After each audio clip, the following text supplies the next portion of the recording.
शास्त्रों में लिखा है, पुरुष को आहुति देने पर जो पुण्य मिलता है, आहुति देने पर जो पुण्य की प्राप्ति होती है, जिस धर्म की प्राप्ति होती है, वही पुण्य एक स्त्री को अपने पति और बच्चे के भोजन के निमित्त जो रसोई जलाती है, वही पुण्य उनको मिल जाता है। यानी यज्ञ की कुंड की अग्नि प्रज्वलित करना और स्त्री के लिए चूल्हा जलाना समान पुण्यदायी है, इसीलिए अलग से कुछ करने की आवश्यकता नहीं है। अब यहाँ 4 प्रकार की स्त्रियों का वर्णन है। विनुषम नारी परम गति लही, पतिव्रत धर्म छाड़ी में छल गही।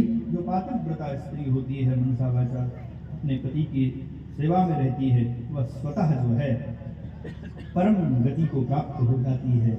यह सब स्त्री धर्म की शिक्षा बड़ी लंबी चौड़ी बातें हैं।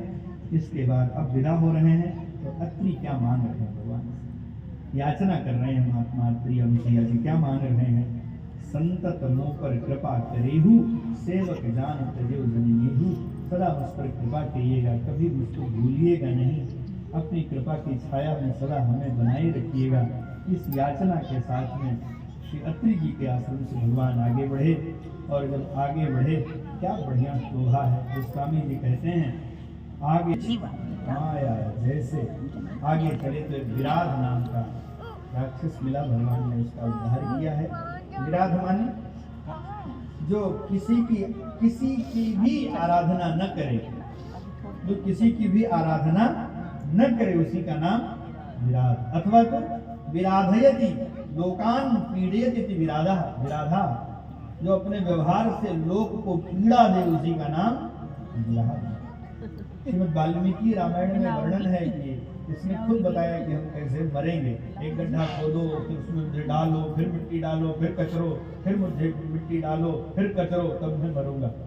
मानो विराध कह रहा है, जो किसी की आराधना न करे और अपने व्यवहार से सबको पीड़ा दे, उसको इसी प्रकार से मिट्टी में गाड़ देना चाहिए। उसकी यही दशा होनी चाहिए।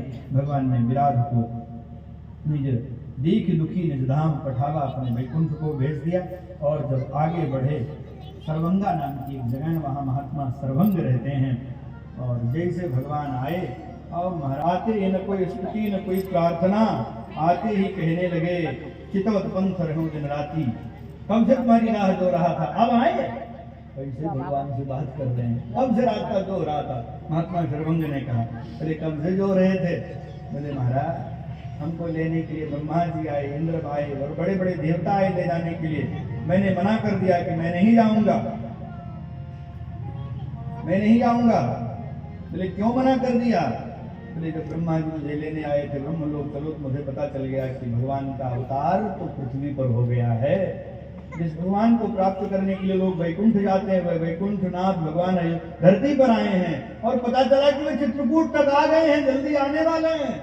हमने भी कहा, भैया हमें नहीं जाना है, हमें तो यही उनकी प्रतीक्षा करनी है, हम नहीं जाएंगे वैकुंठ। मना कर दिया। आवा नाग न पूजे बाबी पूजन जाए, घर आवा नाग न पूजे बाबी पूजन जाए। घर में जब नाग आ गए, नाग पंचमी थी, घर पे नाग देवता प्रकट हो गए। और जैसे नाग प्रकट हुए, दे लाठी मार दिया। फिर कहा क्या करें?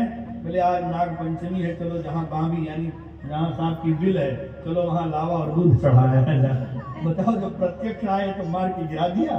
अब जा रहे हैं जो है सांप की बाबी बिल पूजने। अरे भगवान साक्षात यहाँ आए हैं, अब हम वैकुंठ जाएं? नहीं जाएंगे।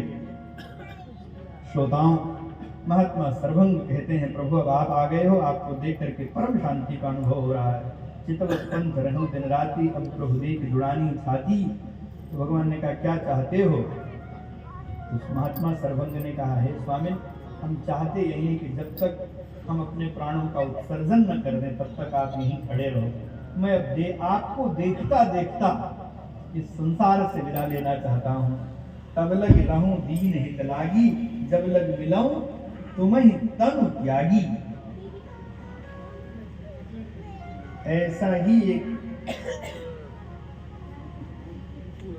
प्रकरण, ऐसी ही एक कथा भागवत में है। एक महापुरुष ने भगवान कृष्ण